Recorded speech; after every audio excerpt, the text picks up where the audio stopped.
السلام علیکم ورحمۃ اللہ وبرکاتہ۔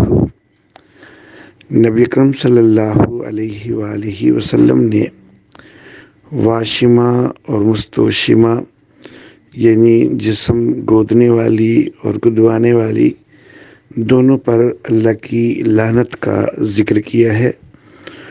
جسم پر ٹیٹو بنانا جو ہے یا بنوانا تو یہ بھی جسم کو گود کے بنائے جاتے ہیں، تو یہ شریعت میں جائز نہیں ہے۔